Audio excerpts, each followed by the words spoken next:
Bonjour tout le monde. Salut. Voilà, après plusieurs jours, voire semaines sans trop de nouvelles, d'un côté parce qu'on n'avait pas beaucoup de réseau de nouveau, d'un autre côté pour d'autres raisons, parce qu'on était vraiment en réflexion depuis un moment, on va vous expliquer ça. Donc aujourd'hui, on est juste à côté de Reno au Nevada, c'est très joli d'ailleurs, il y a des chevaux sauvages un peu partout autour de nous.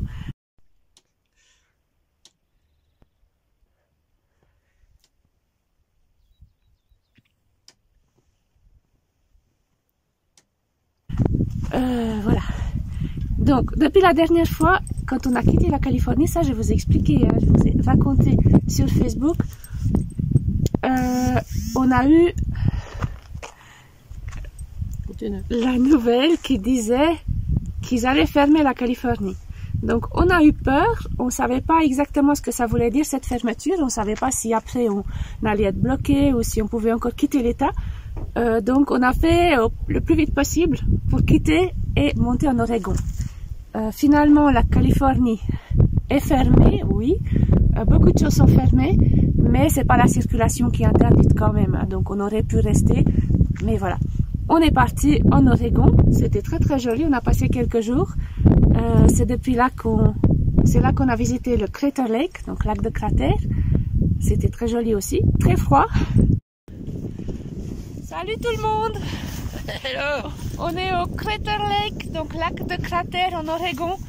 Comme vous voyez, il fait -1000. Le lac est derrière nous, donc c'est le cratère d'un volcan. Voilà, c'est super beau, même si le ciel est tout nuageux gris, il y a beaucoup de neige. Il y a 2 mètres, 2 mètres 50 de neige à peu près. Et on gèle, mais on est seul au monde. Et ici, même la grippe ne survit pas. À bientôt. Bye bye. Bisous.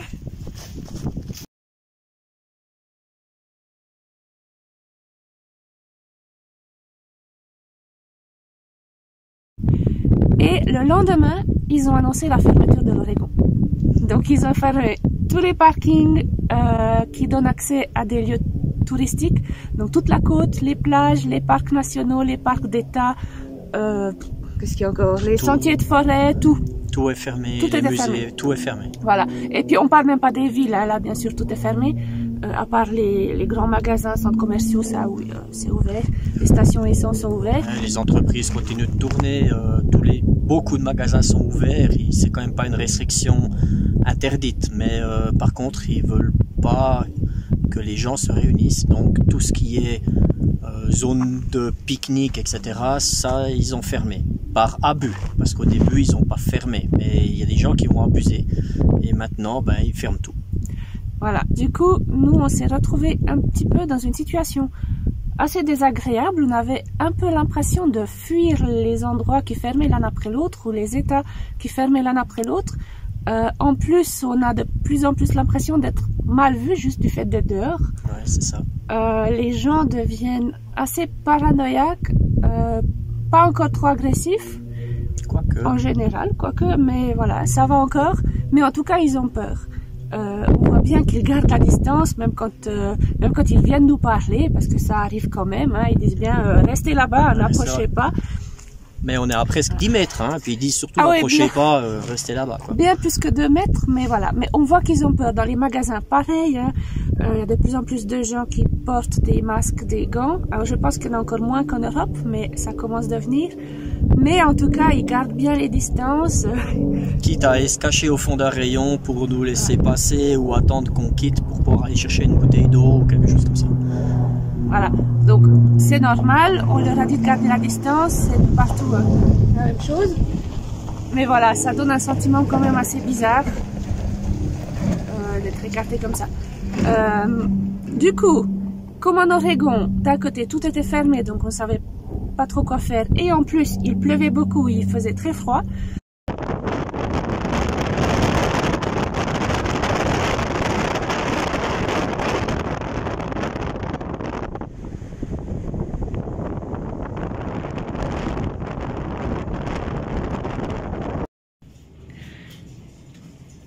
On est à Newport, Oregon, dans un nouveau Walmart.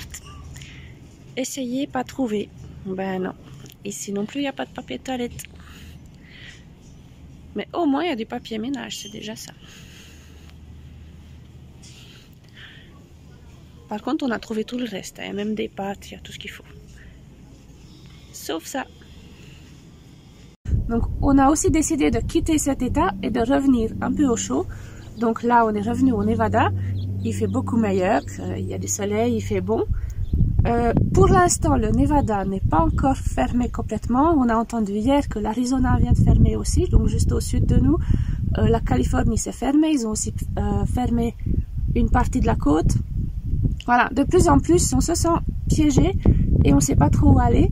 Et là, notre problème, en fait, c'était notre hésitation. On ne savait pas si on devait s'approcher de la frontière avec le Canada, puisqu'on était censé quitter les États-Unis par le Canada, ou alors aller plus au chaud, plus au sud, ou alors s'approcher d'un bureau d'immigration ou d'un aéroport. Voilà.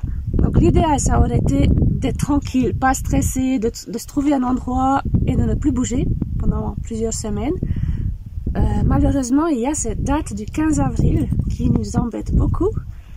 Et c'est cette date qui nous met un peu de stress et qui fait qu'on ne savait pas trop si on devait aller au nord, au sud ou ce qu'on devait faire. Donc maintenant, ça fait, je pense, 2 semaines qu'on réfléchit beaucoup à ce qu'on doit faire. J'avoue que j'attendais encore un miracle pour la frontière canadienne. Là, il nous reste 2 semaines.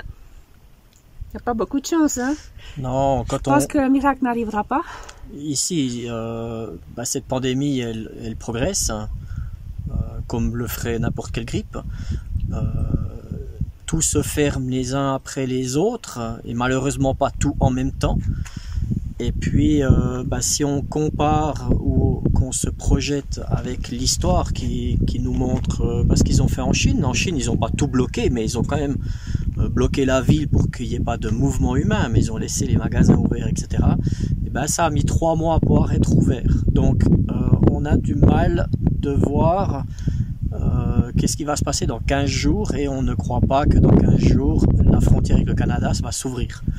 C'est très difficile de prévoir, mais partout en Europe, pareil. En sachant une chose importante, c'est que la frontière est ouverte pour les matériaux, pour le commerce. Donc les camions passent les frontières, c'est les gens qui n'ont pas le droit de passer les frontières. Et cette pandémie, elle gagne du terrain normal, comme le ferait n'importe quelle pandémie, quelle grippe. Mais on ne voit pas du tout quand c'est qu'ils vont rouvrir cette frontière. Ils n'en parlent pas. Il n'y a rien qui met un signe positif de ce côté-là à l'ouverture. Le Mexique, ils ont fermé maintenant. Donc, on sait aussi 15... que même s'ils ouvrent la frontière, ça va mettre pas mal de temps quand même pour revenir à la vie normale. Je veux dire, que cette paranoïa passe. Cette peur des gens qui s'est installée maintenant, ça va mettre du temps à revenir à la normale. Donc, avec tout ça, on réfléchit aux possibilités qu'on pourrait avoir. Le problème, c'est que le 15 avril, pour l'instant, on doit quitter les États-Unis. Donc, on a pensé à essayer de demander à l'immigration une prolongation de notre séjour, voire un deuxième ESTA. Les bureaux sont fermés. Alors, c'était annoncé jusqu'au 1er avril, donc on attendait ce 1er avril.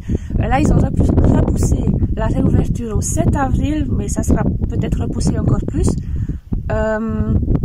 Ils sont difficiles à contacter autrement que par téléphone éventuellement ou personnellement. Donc, si on n'a pas une demande de visa en cours, où là, il y a des possibilités, mais à part ça, c'est très difficile de les contacter. Et juste après, on a reçu encore une information du consulat suisse qui, eux, ils ont reçu l'information de leurs collègues belges. Apparemment, le bureau de l'immigration a donné la consigne à tous ceux qui seraient obligés de dépasser leur séjour autorisé ici aux États-Unis par manque de vol. Donc c'est vraiment les gens qui ne peuvent pas rentrer à la maison parce qu'il n'y a pas d'avion, tout simplement. Il est prolongé jusqu'au prochain vol. À peu près. Ils demandent à ces gens-là de prendre contact avec eux par téléphone le jour même de la fin de leur autorisation de séjour. Là, ils donnent un rendez-vous pour le jour même, donc c'est vraiment quelque chose d'urgence, et ils pourraient prolonger de 30 jours pour permettre à ces gens de trouver un vol pour pouvoir rentrer. Donc il n'est pas question de redonner un ESTA ou de prolonger le séjour, c'est juste le temps d'essayer de trouver un avion pour quitter. Donc là on se dit que même si on essayait cette possibilité-là, alors que ce serait difficile à leur expliquer, parce que les vols pour la Suisse, il y en a, donc on ne peut pas dire qu'on n'en a pas trouvé. Mais même dans ce cas-là, on gagnerait 30 jours. Et ça nous avance ça change pas rien. tellement. On a aussi regardé pour finalement quitter les États-Unis par avion et aller dans un autre pays, suivre notre voyage, mais d'une manière, passer sur l'Amérique du Sud. Mais, non, pas l'Amérique du Sud, là. Mais tout est fermé, ailleurs, tout est voilà. bloqué, et puis ça c'est critique dans tous les coins, quoi. Donc aujourd'hui, on voit plus de. Et il n'y a aucun autre pays ouvert actuellement que de rentrer à la maison. Donc, à part s'il arrive un miracle encore dans les 2 prochaines semaines, malheureusement, pour l'instant, on voit pas d'autre solution que de rentrer. Je pense qu'on sera obligé d'écourter notre voyage. On pourrait dire, tant pis, on reste ici et puis on passe dans l'illégalité. Seulement, les États-Unis rigolent pas trop avec ça. Hein. À partir d'un certain nombre de jours, il y a des interdictions de territoire qui vont de 5 à 10 ans, etc. et possibilité d'amende. Et si j'étais tout seul ou si on était que les deux, on pourrait se dire tant pis, on essaye de faire. Surtout qu'on a lu que si on dépasse de moins de 6 mois, c'est pas si grave que ça, apparemment. Ouais. Donc voilà. On a hésité aussi à prendre cette voie-là. Maintenant, on n'a pas très envie non plus de risquer de ne plus pouvoir revenir. Surtout que notre camping-car va rester ici. Ouais, c'est invendable aujourd'hui. Maintenant, vous pensez bien, c'est pas possible de le vendre. Donc on va le mettre dans un endroit où ils vont le garder jusqu'à notre retour. Et voilà. Donc ça, c'est les dernières nouvelles, la dernière réflexion pour l'instant. On voit pas ce qu'on pourrait faire d'autre. Après, la décision finale n'est pas encore prise, on n'a pas encore notre billet d'avion, mais je pense qu'on va quand même dans cette direction-là. Ouais, et puis c'est triste de se sentir, on peut rien faire, on n'a pas de possibilité. On est coincé. On est vraiment coincé. Ethan nous a dit, on est parti pour 2 ans, donc on va faire 2 ans, pas question de rentrer avant. Voilà, il a raison. On a dit que quoi qu'il arrive comme problème, on résoudra le problème pendant le voyage. Si dans un pays ça va pas, on ira dans un autre pays. On est toujours libre, on peut aller partout dans le monde. Mais pas là. Personne n'a pu prévoir cette situation-là où on est vraiment coincé, où on est dans un pays qu'on doit quitter et il n'y a aucun autre pays qui pourrait être ouvert pour nous actuellement. Voilà, Voilà, c'est pas des très bonnes nouvelles pour nous. Comme on a dit, on réfléchit encore beaucoup, mais pour l'instant, on voit pas d'autres possibilités. Et puis en même temps, on se dit que si on doit rentrer dans 2 semaines, on a plein d'autres projets aussi pour la maison. Oui, puis ce serait peut-être mieux repartir. Et peut-être qu'on repartira peu de temps après. Quand ça se sera calmé et puis que les gens retrouveront une vie normale. Voilà. En tout cas, on vous tiendra au courant. Voilà. Pour l'instant, on se dit que c'est la meilleure chose à faire. De toute façon, on n'a pas le choix. Et on verra pour la suite. Mais la vie continue et puis soyons positifs. Ça, de toute façon, un jour, ça va finir. Ma foi, ça sera un peu trop tard pour nous dans cette situation-là. Mais ça va finir et puis l'aventure va continuer. Et pour nous, le côté positif, on était vraiment beaucoup habillés dans l'Oregon. On a eu 2 mètres de neige à peu près. Enfin, c'était sympa. Mais là, on a pu mettre les shorts. Voilà. Voilà, donc on profite encore. En tout cas de 2 semaines. Après, on verra. On vous tiendra au courant. Et en attendant, vous prenez bien soin de vous. Faites bien attention. Et peut-être à bientôt. Peut-être à bientôt en Suisse. On sait jamais. Ou à l'autre bout du monde. L'aventure continue. Et on verra comment. Allez, bye bye. À bientôt. Ciao.